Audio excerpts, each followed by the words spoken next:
भगवान महावीर स्वामी की तो जब आप जय घोष करें ना, ऐसा लगना चाहिए आपके दोनों हाथ आकाश में उठना चाहिए, क्योंकि इस मुल्क में जो समझदार लोग हुए उन्होंने कहा ये शरीर केवल मांस मज्जा का पुतला नहीं है। अध्यात्म के विचार करने वाले ऋषि मुनियों ने कहा कि ये मनुष्य का शरीर, मनुष्य की काया, मनुष्य का चोला, मनुष्य का तन, ये केवल मांस मज्जा का पुतला नहीं है, बल्कि ये मंदिर नुमा है। जब कोई आदमी पद्मासन से बैठता है वो मंदिर का चबूतरा हो जाता है, कमर से लेके गर्दन तक का हिस्सा मंदिर का कमरा हो जाता है, गर्दन से लेके सिर का हिस्सा मंदिर का शिखर हो जाता है, दोनों कान मंदिर की खिड़कियां हो जाती है, मुख मंदिर का दरवाजा होता है और इसके अंदर बैठे हुए आत्मा वो मंदिर की मूर्ति हो जाया करती है, वो मंदिर का दरवाजा है। तो ये शरीर केवल मांस मज्जा का पुतला नहीं है, मंदिर नुमा है। और मंदिर संपूर्ण उस वक्त माना जाता है जब मंदिर के ऊपर, बोलो मालूम है ना, इस मंदिर के ऊपर ध्वजा कब लगेगी? जब आप अब दोनों हाथों को आकाश में उठाएंगे तो लगेगी कि मंदिर के ऊपर किसी ने ध्वजा लगा दी है। चलिए हाथ का उपयोग करिए। भगवान महावीर स्वामी की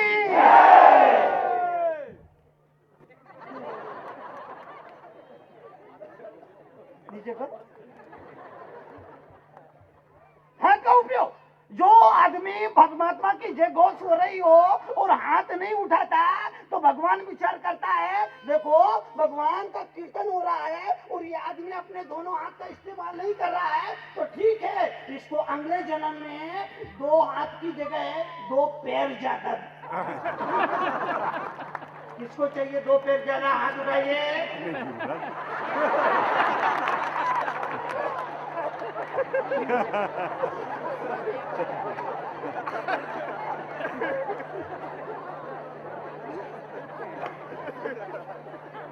ये आनंद की यात्रा, मुस्कुराने की यात्रा, खेल खिलाने की यात्रा। आपसे निवेदन करने चाहता हूँ कि आनंद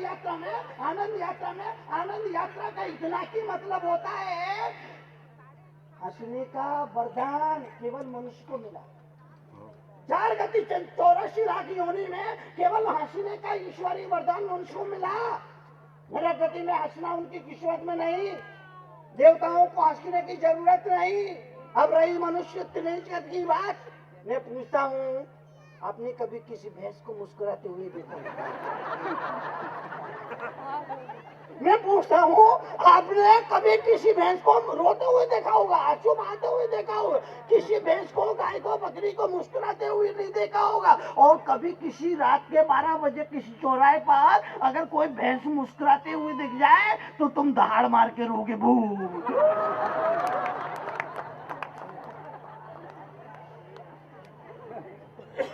हंसने का ईश्वरीय वरदान मनुष्य को मिला है। ये आनंद की यात्रा है, मुस्कुराने की यात्रा है। पीछे क्या लिखा है? आप मुस्कुराइए क्योंकि आप आनंद यात्रा में बैठे हैं। जय घोष करेंगे, हाथ उठाएंगे। भगवान महावीर स्वामी की। अरे बाबा, आप जय घोष करें तो आपकी जय घोष ऐसी होनी चाहिए, ऐसी होनी चाहिए, ऐसी होनी चाहिए, ऐसी होनी चाहिए, ऐसी होनी चाहिए कि सोने वाले जाग जाएं और जागने वाले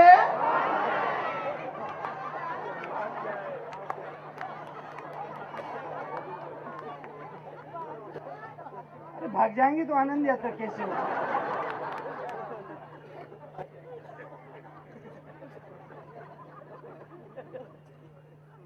ये जागरण की यात्रा है, पूरी तरह तन मन दिल से यहाँ पर होने की यात्रा है, पूरी तरह से उपस्थित होने की यात्रा है।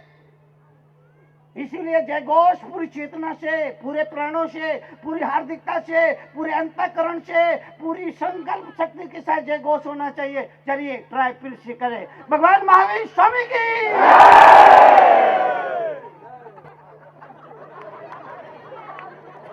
अरे भाई, अरे जय घोष ऐसी करो, ऐसी करो, ऐसी करो, ऐसी करो, जिसे सुनने के बाद लगे आप आनंद यात्रा में बैठे हैं। अभी तो ऐसा लगा जैसे आप किसी अस्पताल में लेटे हैं। बात समझ रहे ना? वो बीच में एक अम्मा जी बैठी है, वो जय घोष बोलती है, उनके मुख में एक भी दांत नहीं। इतना प्यारा मुंह लगता है, इतना प्यारा मुंह लगता है जैसे किसी ने आम में से गोही निकाल ली हो।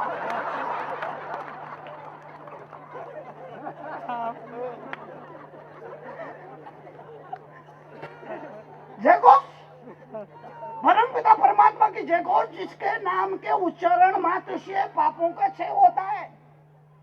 नाम के उच्चारण मात्र से पापों का क्षय होता है। उस परमात्मा की जय घोष कर रहे हैं और जय घोष कर रहे हैं। परमात्मा के नाम में इतनी ताकत, इतनी ताकत, इतनी ताकत है। जय घोष लेकर के ताली बजा के उसका नाम अगर हमने ले दिया, उसका परिणाम देखिए।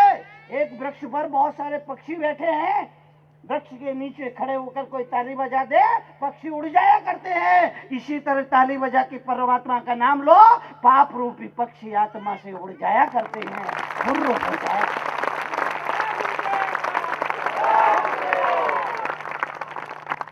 एक महिला आके बोल रही थी, मुनि जी आपके आने से मेरे बहुत परेशानी हो गई। मैंने कहा परेशानी क्या? बोले पता नहीं मेरे पति को क्या हो गया। अरे मैंने कहा बाबा ऐसी क्या हो गया? वो बोले पता नहीं, जब से आप आई श्रीनगर में, रायपुर में, मेरे पतिदेव को क्या तकलीफ, बीमारी हो गई। मैंने कहा मतलब क्या है? बोले मतलब बीमारी पता नहीं क्या हो रहा है। मैंने कहा बीमारी क्या है बोल? वो महिला बोली पता नहीं क्या होगा, रात में भी जोजाक हो गया, जोजाक।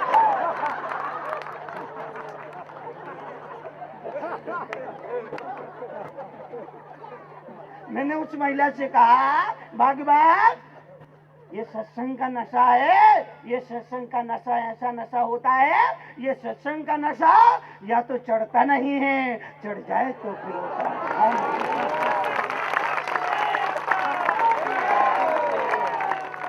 ये सत्संग का नशा है, बात समझिए। आपको जय घोष करना है परमपिता परमात्मा की पूरी चेतना के साथ, पूरी हार्दिकता के साथ, पूरे प्राणपन के साथ। चलिए फिर ट्राई करते हैं। भगवान महावीर स्वामी की। नहीं, ये बात इसलिए कह रहा हूँ, कुछ लोग बाहर से आए थे, उन्होंने देखा सुबह रायपुर के लोग भागे भागे आ रहे हैं, भागे भागे आ रहे हैं। फिर दोपहर में फिर लोग भागे भागे आ रहे हैं, भागे भागे आ रहे हैं। फिर शाम को आनंद यात्रा में लोग भागे भागे आ रहे हैं, भागे भागे आ रहे हैं। उन्होंने कहा मुनि जी, ये रायपुर के लोगों को कोई काम धाम नहीं, क्या फालतू है? मैंने कहा फालतू नहीं, पालतू है।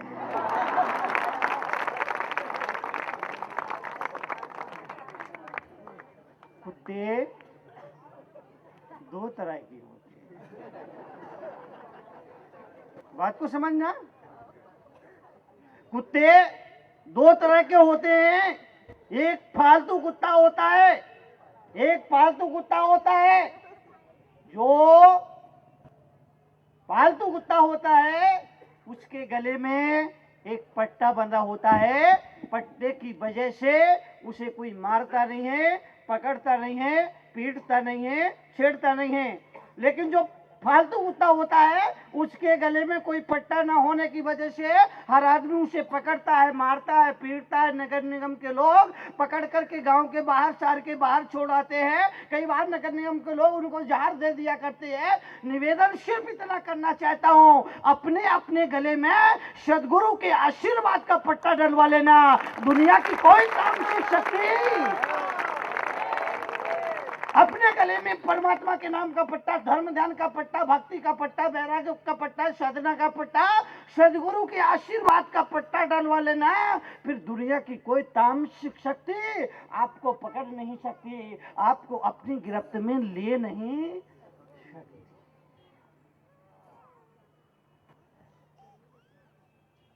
फालतू नहीं, पालतू। कबीर ने कहा, मैं तो राम का कुत्ता हूं।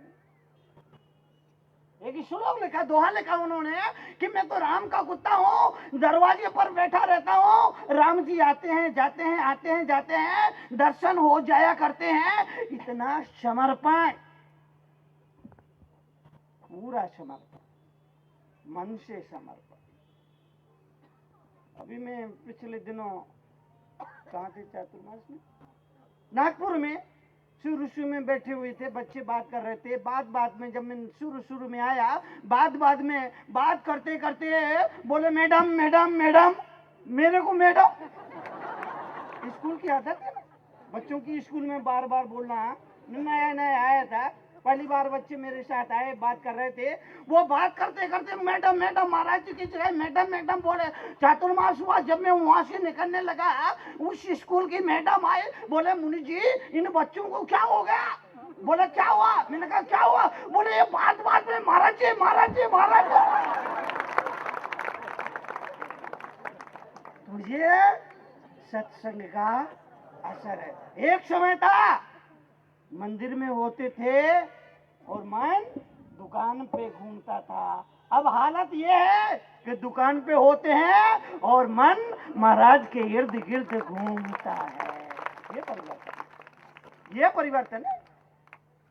घर में भी होते हैं तो महाराज से जुड़ी हुई बात। मैं तो 1 घंटे प्रवचन करता हूँ, लोग घर जाके 3-3 घंटे प्रवचन करते हैं।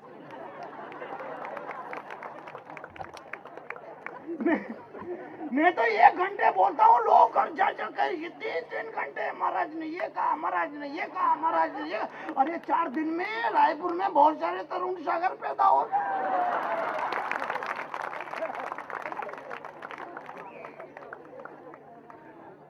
पर ये सत्संग का असर है। एक दिन पहले मैंने देखा, आनंद यात्रा का समय हो रहा था, आवाज इन्होंने लगा दी होगी, कैसे आवाज जा रही थी, महिलाएं आ रही थी। अब जैन संपन्न घराने, अच्छे घराने की महिलाएं हैं, सड़क पे चलती है, पूरी शालीनता से चलती है, पूरी शालीनता से चलती है। सब अच्छे घरानों की महिलाएं बड़ी शालीनता से सड़क पर चलती है, लेकिन आनंद यात्रा में उनको आना है, वो भागते जल्दी जल्दी जल्दी करके आ रही है। उसी बीच उनकी एक चप्पल टूट गई, चप्पल को निकाली, बाजू में दबाई।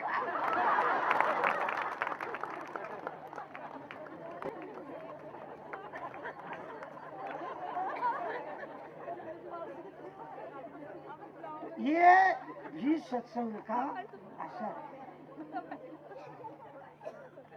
ये भी सत्संग का प्रभाव, ये भी सत्संग का असर। आदमी का चित्त पूरी तरह से बदल जाता है।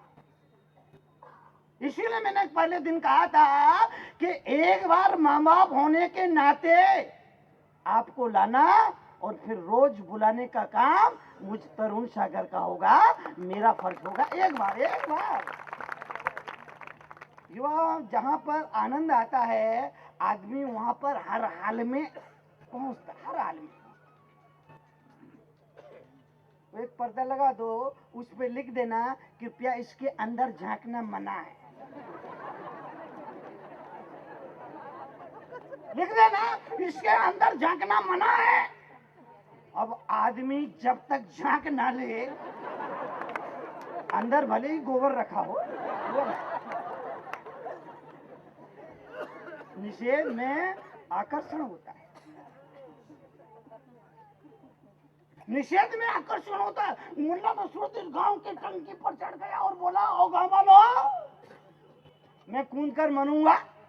गांव के लोगों ने कहा, भैया तू हमारे गांव की तो शान है, नाक है, ऐसा नहीं करना, अगर तू नहीं रहेगा तो हम सब तो बेकार हो जाएंगे। बोले नहीं, मैंने तय कर लिया है, इस टंकी से नीचे कूद कर मरूंगा। गांव के लोगों ने हाथ जोड़े, पैर पड़े, सब कुछ किया, लेकिन नहीं माना। गांव का मुखिया आ गया, उसने कहा, मुन्ना ऐसा नहीं करना। बोले नहीं, मैं तो कूद करके आत्महत्या करूंगा। शहर का मेयर आ गया, अरे बोले भैया तुम अपने बारे में मत सोच, कम से कम अपनी बीवी के बारे में तो सोच। बोले उसका नाम मत लेना, नहीं तो और जल्दी कूद के मरूंगा।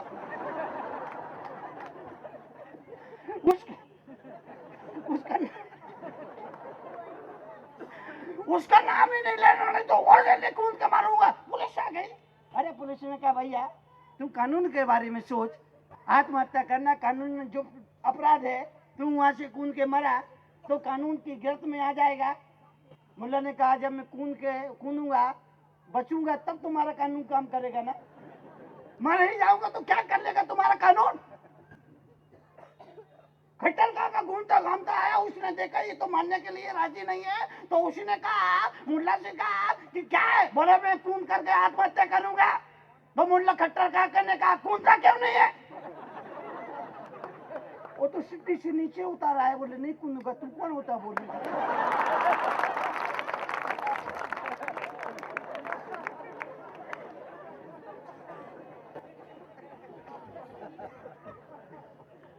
निषेध में आकर्षण। बाकी हल्का सा सवाल, छोटा सा सवाल, बौना सा सवाल, अदना सा सवाल, नन्हा सा सवाल, साधारण सा सवाल, दुबला सा सवाल, पतला सा सवाल पूछा।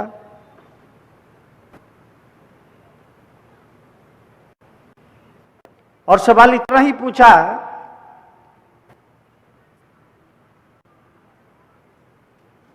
कि मेरा घर स्वर्ग जैसा बन सके, इसके बारे में आप कोई टिप्स दें। मैंने कहा अगर आप चाहते हैं कि आपका घर स्वर्ग जैसा बन सके तो दो ही बात को मेरी याद रखें, और बात सिर्फ इतनी याद रखना है कि अगर घर का कोई दूसरा सदस्य कोई गलती करे तो उसे नजरअंदाज कर दो और अपनी गलती को सहज स्वीकार कर दो, घर तुम्हारा स्वर्ग बन जाएगा।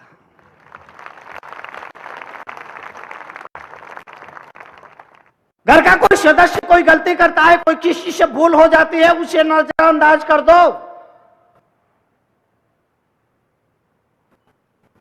और अपनी गलती को सहज स्वीकार कर लो,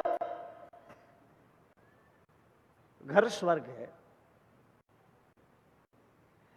मगर आदमी बहुत बेईमान है।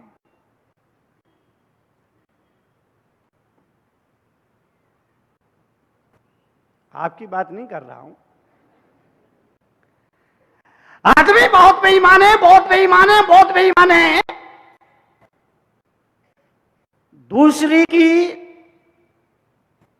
थाली में पड़ी हुई इल्ली तो दिख जाती है, लेकिन अपनी थाली में पड़ी हुई बिल्ली नहीं दिखती।